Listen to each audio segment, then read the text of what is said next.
주기도문, 제발 그냥 외우지 마세요. 혹시 지금껏 습관적으로 내뱉는 이 기도 속에 정작 가장 중요한 한마디를 놓치고 있지는 않으셨나요? 그 무의심한 반복이 당신의 기적을 가로막는 치명적인 실수가 될 수 있습니다. 살다 보면 마음을 다하지 못한 채 준건부원하며 하나님과 멀어진 것 같은 답답한 밤이 찾아오곤 합니다. 하지만 하나님은 지금 이 순간에도 우리의 중심을 보고 계시며 진실한 소통을 원하고 계십니다. 하나님께서는 우리에게 이렇게 말씀하십니다. 마태복음 6장 7절 말씀입니다. 또 기도할 때에 이방인과 같이 중언부언하지 말라. 이제 형식적인 입술의 고백은 잠시 내려놓으십시오. 지금 편안하게 눈을 감고 하나님께 진심을 다해 마음을 맡겨보십시오. 이 말씀을 마음에 새기며 함께 기도하겠습니다. 하늘에 계신 우리 아버지, 오늘도 우리는 습관처럼 주님의 이름을 부르지는 않았는지 회개합니다. 거룩하신 주님의 이름을 내 삶의 가장 높은 곳에 두게 하시고 오늘 나에게 필요한 일용할 양식을 주시듯 내 영혼의 갈급함도 채워 주시옵소서. 내가 남을 용서하듯 나의 죄를 사하여 주시고 나를 시험에 들게 하지 마시며 오직 주님의 나라와 권세만이 내 삶의 기적이 되게 하옵소서. 우리 주 예수 그리스도의 이름으로 기도드립니다. 아멘. 사랑하는 성도 여러분, 지난주 새벽 기도회에서 만난 72세 김순자 권사님 이야기를 꼭 나누고 싶습니다. 권사님은 50년 넘게 주기도문을 외우셨는데 어느 날 갑자기 기도가 막혔다고 하셨어요.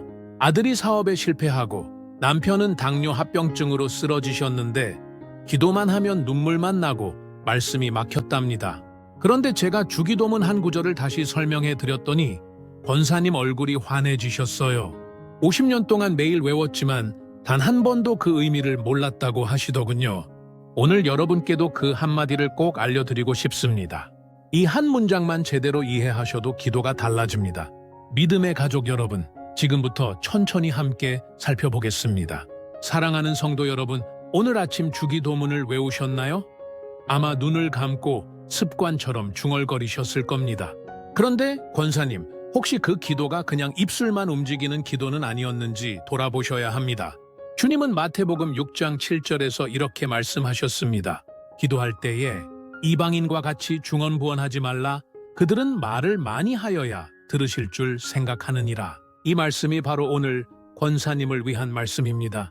우리는 주기도문을 너무 많이 외워서 오히려 그 의미를 잃어버렸습니다. 72세 김순자 권사님은 서울 노원구에 사십니다. 50년 넘게 교회를 다니셨지만 작년 가을부터 기도가 막혔다고 하십니다. 무릎이 아파 새벽 기도를 못 나가신 지 넉 달째입니다. 집에서라도 기도하려 하지만 주기도문만 달달 외우면 뭔가 허전하다고 하셨습니다. 목사님, 저는 평생 기도했는데 왜 이렇게 공허할까요? 이 질문 앞에서 저는 깨달았습니다. 우리가 주기도문을 외우기만 했지 기도하지는 않았다는 것을요. 주기도문은 암송이 아니라 대화입니다. 하나님 아버지께 드리는 간절한 대화입니다. 하늘에 계신 우리 아버지라고 시작할 때 정말 하늘에 계신 아버지를 떠올리셨나요? 아니면 그냥 빨리 다음 구절로 넘어가셨나요? 권사님 천천히 한 구절씩 멈춰보세요. 하늘에 계신이라는 말을 입에 담을 때 하늘을 올려다보세요. 우리 아버지라고 할 때 아버지의 따뜻한 품을 느껴보세요. 그때 비로소 기도가 시작됩니다. 습관이 아닌 만남이 시작됩니다.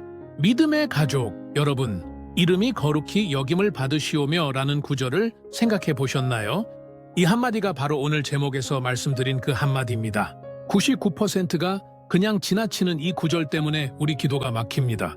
왜냐하면 우리는 하나님의 이름을 거룩히 여기지 않고 기도하기 때문입니다. 시편 103편 1절은 이렇게 말합니다. 내 영혼아 여호와를 송축하라. 내 속에 있는 것들아 다 그의 성호를 송축하라. 이 말씀이 바로 오늘 권사님을 위한 말씀입니다. 하나님의 이름을 송축하고 거룩히 여길 때 기도의 문이 열립니다. 70세 이정희 권사님은 부산 해운대에 사십니다. 작년 12월 남편이 폐암 진단을 받으셨습니다. 권사님은 매일 주기도문을 100번씩 외우셨습니다. 하지만 남편의 병은 나아지지 않았고 권사님은 지쳐갔습니다. 하나님, 왜 제 기도를 안 들으세요? 이렇게 울부짖다가 어느 날 깨달으셨답니다. 자신은 주기도문을 외우면서도 정작 하나님의 이름을 거룩히 여기지 않았다는 것을요. 그저 주문처럼 외우고 응답을 요구했던 것입니다. 그날부터 권사님은 기도를 바꾸셨습니다. 하늘에 계신 우리 아버지라고 할 때 진짜 아버지를 떠올리며 눈물을 흘리셨습니다. 이름이 거룩히 여김을 받으시오며 라고 할 때 하나님의 거룩하심을 찬양하며 무릎 꿇으셨습니다. 그러자 놀라운 일이 일어났습니다. 응답이 온 것이 아닙니다. 권사님의 마음에 평안이 찾아왔습니다. 남편의 병은 여전했지만 권사님은 하나님을 신뢰할 수 있게 되셨습니다.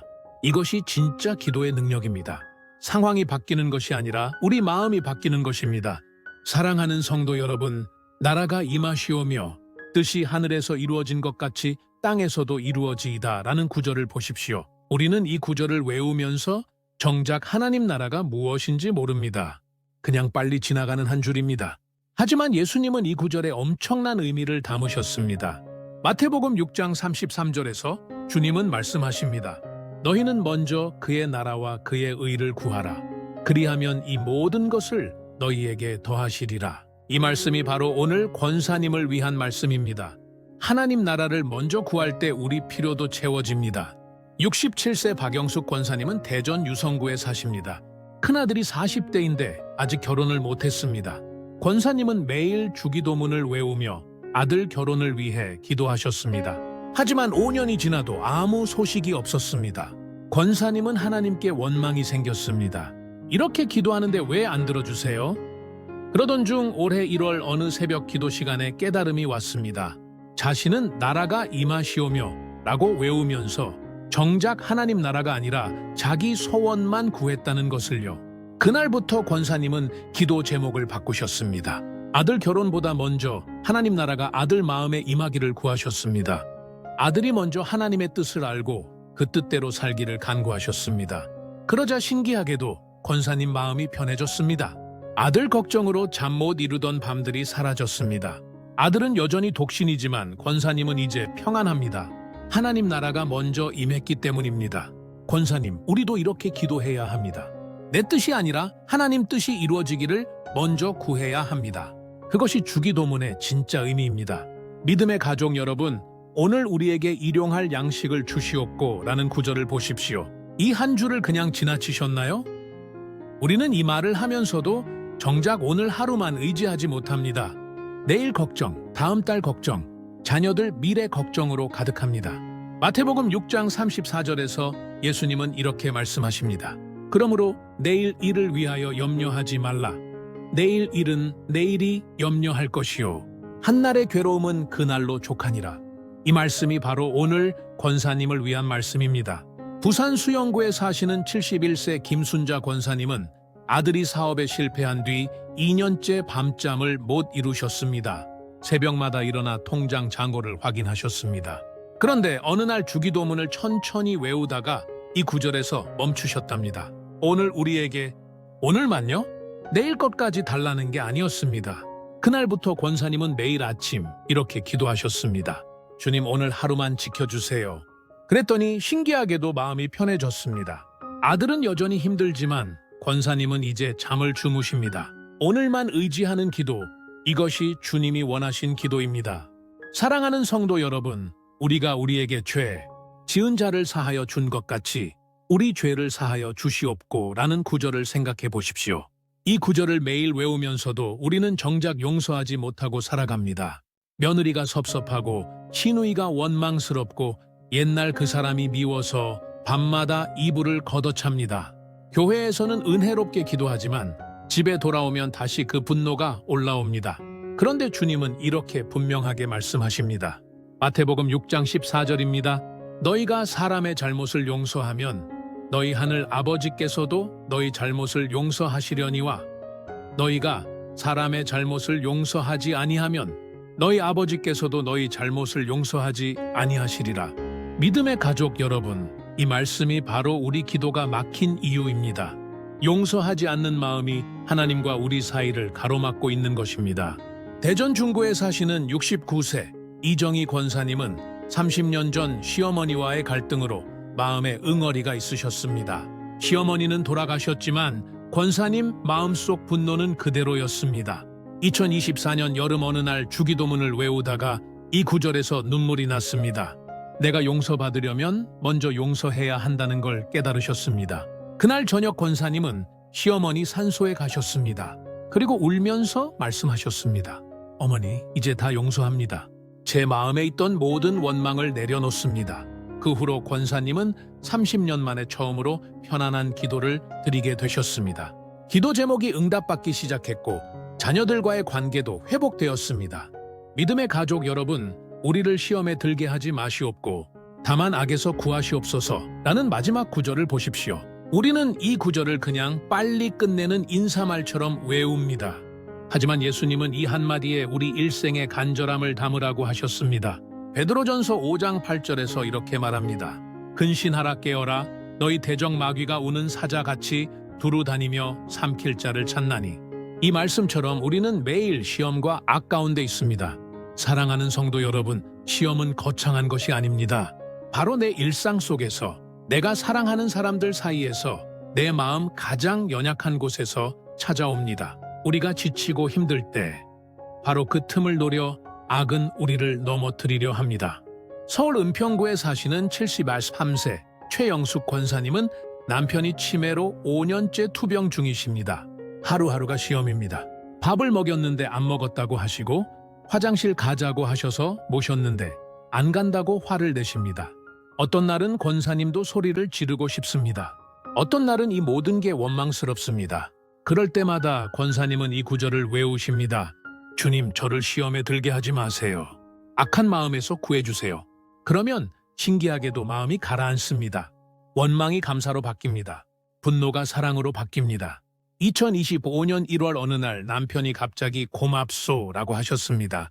권사님은 그 한마디에 눈물이 났습니다. 주님이 함께 계셨던 겁니다. 시험 속에서도 악의 공격 속에서도 주님은 우리를 지키고 계십니다.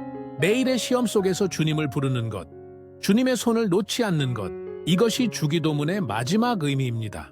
믿음의 가족 여러분, 지금까지 주기도문의 모든 구절을 함께 살펴보았습니다. 하나님 아버지의 이름을 거룩히 여기는 것부터 시작해서 하나님 나라가 임하기를 구하고 일용할 양식을 구하며 용서를 실천하고 시험과 악에서 보호받기를 구하는 이 모든 것이 바로 우리의 삶 전체입니다. 72세 김순자 권사님은 어제 저녁 혼자 앉아 주기도문을 천천히 한 구절 한 구절 되새기셨다고 합니다. 그러다 눈물이 났다고 하셨어요. 목사님, 평생 외웠던 이 기도가 이렇게 깊은 뜻이 있었는지 오늘 처음 알았습니다. 그 말씀을 들으니 제 마음도 뜨거워졌습니다. 사랑하는 성도 여러분, 우리가 습관처럼 외워온 주기도문은 단순한 암송문이 아닙니다. 이것은 우리의 하루를 하나님께 드리는 온전한 고백이요, 우리 삶 전체를 주님께 맡기는 믿음의 선언입니다. 45세 이정호 집사님도 간증하셨습니다. 이제는 주기도문을 외울 때 그냥 빨리 끝내려고 하지 않습니다. 한 문장 한 문장이 제 삶에 실제로 적용되는 말씀임을 깨달았기 때문입니다. 맞습니다. 주기도문의 각 구절은 우리 인생의 모든 영역을 담고 있습니다. 가정에서, 직장에서, 학교에서, 우리가 만나는 모든 관계 속에서 이 기도는 살아 움직이는 말씀이 됩니다. 58세 최영미 권사님은 말씀하셨습니다. 주기도문을 진심으로 드리기 시작하니 제가 얼마나 많은 것을 하나님께 의지해야 하는지 알게 되었습니다. 오늘부터는 주기도문을 외울 때마다 한 구절 한 구절 천천히 곱씹으며 기도하십시오. 급하게 지나치지 마시고 각 문장이 내 삶에 어떤 의미인지 생각하며 기도하십시오. 그러면 여러분의 기도가 달라질 것입니다. 여러분의 하루가 달라질 것입니다. 그리고 여러분의 삶 전체가 하나님 앞에서 거룩하게 변화될 것입니다. 이것이 바로 예수님께서 우리에게 가르쳐 주신 기도의 능력입니다. 주님은 우리가 형식이 아닌 진심으로 기도하기를 원하십니다. 사랑하는 성도 여러분, 하늘에 계신 우리 아버지, 거룩하신 주님의 이름을 진심으로 높여드립니다. 주님의 나라가 이 땅에 임하게 하시고 주님의 뜻이 하늘에서와 같이 이 땅에서도 이루어지게 하옵소서. 오늘 하루 필요한 양식을 주시고 우리가 다른 사람을 용서한 것처럼 우리의 죄도 용서해 주옵소서. 믿음의 가족 여러분, 우리를 시험에 들지 않게 지켜주시고 악에서 건져 주옵소서. 나라와 권세와 영광이 영원히 아버지께 있사옵니다. 주기도문의 모든 말씀을 우리 삶으로 살아내게 하시며 매일 주님과 동행하는 은혜를 허락하옵소서. 우리의 입술로 고백하는 이 기도가 단순한 암송이 아닌 살아있는 믿음의 고백이 되게 하옵소서. 예수님의 이름으로 기도드립니다. 아멘. 사랑하는 성도 여러분, 오늘 우리는 주기도문을 새롭게 배웠습니다. 평생 외워온 이 기도가 얼마나 깊고 넓은 의미를 담고 있는지 함께 살펴보았습니다. 이제 주기도문은 더 이상 입술로만 외우는 암송문이 아닙니다. 우리의 마음과 삶 전체를 하나님께 드리는 온전한 기도입니다. 믿음의 가족 여러분, 오늘 저녁부터 주기도문을 외우실 때 한 구절씩 천천히 생각하며 기도해 보십시오. 그 한 줄 한 줄에 담긴 하나님의 마음을 느끼며 고백해 보십시오. 단순히 빠르게 암송하는 것이 아니라 각 문장마다 잠시 멈춰서 그 의미를 깊이 묵상하십시오. 하나님 아버지의 이름이 거룩히 여김을 받으시기를 진심으로 소원하십시오. 그분의 나라가 이 땅에 임하기를 간절히 구하십시오. 그러면 여러분의 기도가 달라질 것입니다. 여러분의 삶이 변화될 것입니다. 기도의 능력이 회복될 것입니다. 오늘 말씀이 은혜가 되셨다면 아래 좋아요 버튼을 눌러주시고 구독과 알림 설정으로 다음 말씀도 함께 해주십시오. 그리고 이 귀한 은혜를 주변의 성도님들과도 나누어 주시기 바랍니다. 여러분 모두에게 하나님의 크신 은혜와 평강이 함께 하시기를 축복합니다. 주님의 이름으로 기도합니다. 샬롬.